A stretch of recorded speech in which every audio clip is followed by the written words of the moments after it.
Assalamualaikum warahmatullahi wabarakatuh. Perkenalkan, nama saya Tariq Abdul Aziz. Saya dari kelas 2A9 Prodi Manajemen Fakultas Ekonomi Universitas Islam Gadis.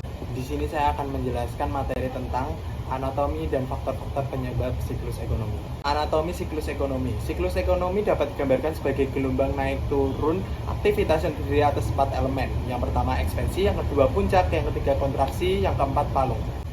Yang pertama, ekspansi atau gerakan menarik. Dalam fase ini terdapat beberapa kondisi. Yang pertama, ekonomi mengalami pertumbuhan yang relatif cepat.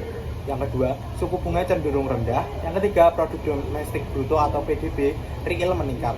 Yang keempat, tekanan inflasi meningkat.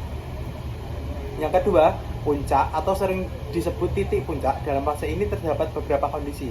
Yang pertama, tingkat pengeluaran mengalami kenaikan. Yang kedua, investasi dan lapangan kerja melambat tetapi tetap positif. Yang ketiga, inflasi meningkat. Yang ketiga, kontraksi atau gerakan menurun. Ada dua hal, yaitu resesi, permintaan barang dan jasa mulai menurun dengan cepat. Yang kedua, ada depresi, fase depresi dalam siklus ekonomi yang artinya pertumbuhan ekonomi terus melemah. Dalam fase ini terdapat beberapa kondisi. Yang pertama, terjadinya penurunan di sebagian besar faktor ekonomi. Yang kedua, inflasi biasanya menurun. Yang keempat, palung atau titik terendah atau nadir. Dalam fase ini ada beberapa kondisi. Yang pertama, terjadinya upaya pemulihan perekonomian. Yang kedua, pertumbuhan ekonomi kembali positif. Yang ketiga, inflasi meningkat. Faktor-faktor yang mempengaruhi siklus ekonomi. Ada 3 siklus, yaitu siklus jangka pendek, siklus jangka menengah, dan siklus jangka panjang. Yang pertama, siklus jangka pendek. Biasanya dipengaruhi oleh alamiah dan adat istiadat.